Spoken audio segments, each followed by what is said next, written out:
guys, Assalamualaikum. I'm Zulfa. Selamat datang ke Seni Talk. Jangan lupa untuk subscribe dan hit notification.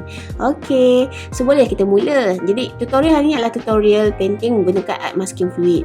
So untuk mula-mula sekali apa yang kita buat adalah tape down dulu watercolor paper dengan masking tape. Kemudian aku nak ambil lebih kurang 1/3 lah kot daripada kertas tu ke setengah macam itulah. Aku nak buat garisan melintang dan aku buat garisan macam ala-ala gunung, random lines macam gitu. Rasanya kalau boleh nampak kan, nanti aku akan zoom in kan dan tone down brightness. Kemudian buat satu bukit kecil dan garisan menaik di bahagian bawah. Lebih kurang macam tu. So korang boleh nampak kan sekarang ni rasanya lebih jelas bila aku zoom in kan. Bila korang dah buat line-line bukit dan gunung ni, kemudian line melintang tadi kita padamkan sebab line tu tadi kita tak nak, kita just nak guna untuk buat ukuran je. Bila dah siap garisan-garisan gunung dan bukit tadi, kita bolehlah mula menggunakan art masking fluid. Jangan lupa untuk goncang dulu dan make sure sebelum menggunakan art masking fluid tu tak ada bubble. Jadi painting kali ni adalah painting berunsurkan Milky Way. Mungkin dia tak tahu apa itu Milky Way. Milky Way ni adalah gaya pemandangan langit malam yang dipenuhi dengan taburan bintang di atas langit. Jadi kita nak menggunakan art masking fluid ni untuk cover titik-titik bintang di langit tu. Actually ada few yang bertanya di DM dan komen di IG tentang art masking fluid. That's why aku buat tutorial ni khas untuk art masking fluid dan aku akan hasilkan satu video art talk untuk bercakap tentang art masking fluid. Alright, kita dah ready. So sekarang ni apa kita nak buat adalah ambil satu paper. Kemudian paper ni aku nak tapekan di bahagian bawah supaya kita tak perlulah nak menggunakan art masking fluid banyak-banyak di bahagian bawah, jimatlah sikit kan. Jadi gunakan berus untuk cover bahagian gunung tu tadi dengan art masking fluid macam yang aku buat ni. So aku tips yang aku boleh bagi pada korang adalah gunakan berus yang tak dipakai dah ataupun yang korang dah tak nak, sebabnya nanti art masking fluid ni akan menggumpal pada bulu berus korang. Jadi korang tak naklah gunakan berus yang cantik kan. So bila dah guna, jangan lupa untuk terus rendam dalam cawan yang berisi air. Kalau ada sikit-sikit lagi tu gam-gam yang dah gumpal, terus tarik-tarik pada berus tu, bersihkanlah supaya next time berus tu korang boleh guna. Dan kemudian ambil fan brush yang macam aku ada ni. Kita nak splat-splat sikit, pecik-pecikkan macam itu. Celup sikit dan pecik-pecikkan supaya dia korang dapat bintik-bintik di atas kawasan kertas watercolor paper korang lah, bahagian atas. So nanti bila dah kering, dia akan jadi macam bintang-bintang di langit gitu. Aku minta maaf dengan korang kalau aku cakap laju. Aku harap korang boleh faham lah sebab aku ni memang suka cakap laju. Okay, kita nak tunggu dia kering baru kita boleh start mewarna. So kita mulakan dengan warna merah. Bila dah make sure betul-betul kering, mulakan warna merah dan warna oranye untuk langit bahagian bawah, warna kuning, dan kita akan start dengan kita akan teruskan dengan warna hijau, warna turquoise dan warna biru, juga biru gelap di bahagian atas. Aku buat colour swatches lah bahagian bawah. So now korang boleh nampak kan, bila aku mewarna, boleh nampak bintik-bintik tumpuk-tumpuk di bahagian atas kertas watercolor tu. Sebabnya bahagian tumpuk-tumpuk tu lah bahagian yang ditutupi oleh art masking fluid tadi. So bila dah kering, aku nak buat second layer. Gunakan warna yang sama macam tadi. Buat second wash supaya warna lebih opaque, lebih terang lah. Sebab watercolor ni memang kita masa mula warna nampak pekat, bila dah kering dia nampak cair.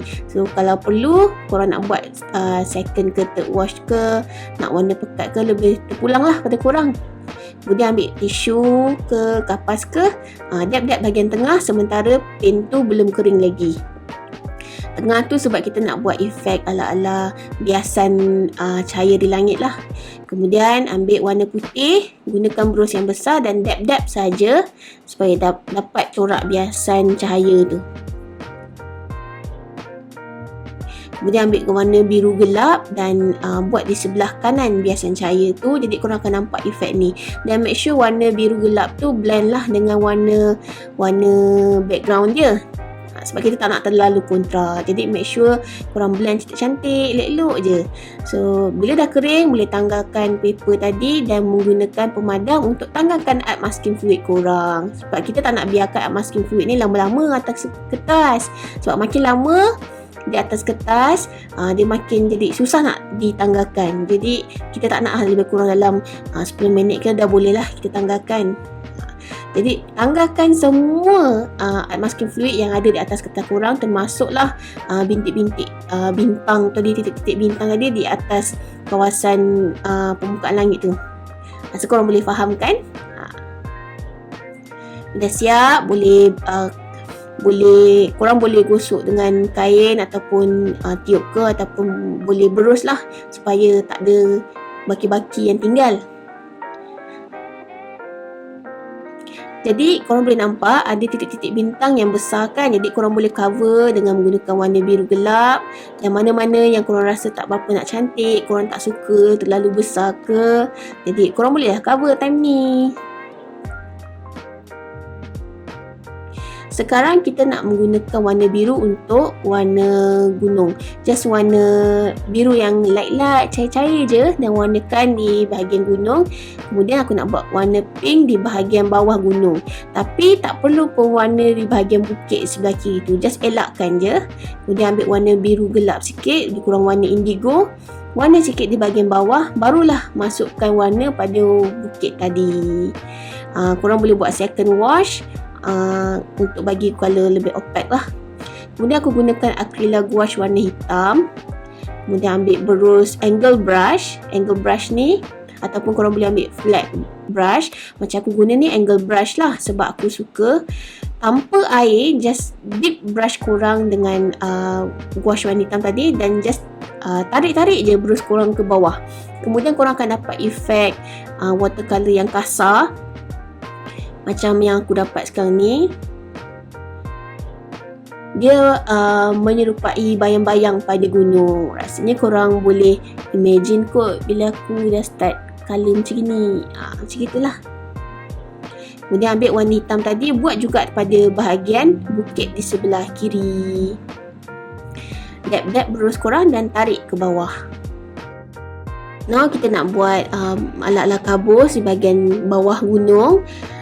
Basahkan dengan air di kawasan tu. Kemudian gunakan white acrylic gouache, ataupun kalau korang ada watercolour warna putih pun tak apa. Just make sure dia betul-betul opaque, dan buat satu lapisan yang pekat lah di bahagian bawah gunung dan bukit tadi. Baru nampak macam kabus sikit. Kemudian masukkan sikit warna pink, sikit-sikit je, jadi warna dia akan light je. Dan kemudian masukkan sikit warna biru tadi, biru yang sama kita gunakan pada puncak gunung tadi. Now masukkan sikit warna biru gelap, indigo, dengan campuran sedikit warna putih juga di bahagian bawah. See, korang boleh nampak kan? Ok, now kita nak buat highlight pada gunung dengan menggunakan white gouache juga. Buat sikit-sikit pada puncak gunung dan sedikit pada di kaki gunung tu dan kaki bukit tu. Jadi bila dah kering, kita nak mula warnakan pada bahagian bawah pula. Ingat tak garisan yang menaik yang kita buat pada mula-mula tadi? Jadi gunakan garisan tu sebagai penanda aras dan warnakan dengan warna hitam. Boleh guna acrylic gouache ataupun menggunakan watercolour ke, poster colour ke, tak kisahlah, jadi warnanya opaque. Kemudian masukkan sikit lah warna-warna hijau ke, warna coklat, warna ochre di bahagian bawah tu. Sementara paint korang tu masih basah. Nanti bila dah kering, kita nak buat pokok pula ala-ala pine trees di bahagian garisan menaik tadi. Gunakan warna hitam yang sama dan mula buat satu garisan dan just tarik-tarik je berus korang ke kiri ke kanan. Aku zoom in kan supaya korang boleh nampak macam mana aku buat.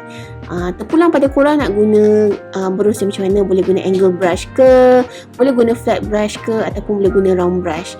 Terpulang pada keselesaan korang. Jangan takut untuk explore dengan brush, sebabnya dalam painting ni pun aku ada explore dengan beberapa jenis brush. Ada yang aku gunakan flat brush, angle brush, ada juga yang aku gunakan round brush. Sebabnya makin banyak kita explore dengan brush, dengan pelbagai teknik, kita makin selesa dengan sesuatu brush tu. Nampak tak? Makin lama lukisan daun tu jadi makin lebih smooth daripada permulaan dia nampak bertumpuk-tumpuk, dan sekarang brush yang pokok-pokok yang aku buat tu lebih smooth lah. Kemudian just nak buat bayang shadow-shadow sikit-sikit di bahagian. Jangan lupa untuk overlapkan pokok-pokok korang tu supaya tak terlalu nampak macam flat sangat lah. Now dah siap, bila dah kering boleh tanggalkanlah masking tape ni. Jadi aku harap tutorial kali ni dapat bantu korang belajar membuat painting menggunakan art masking fluid. Jangan takut untuk mencuba. Jangan, kalau korang ada mencuba tutorial kali ni, jangan lupa untuk tag aku di Instagram di @shanitalk. Okey, kita jumpa lagi di masa akan datang. Jangan lupa untuk berkarya. Assalamualaikum.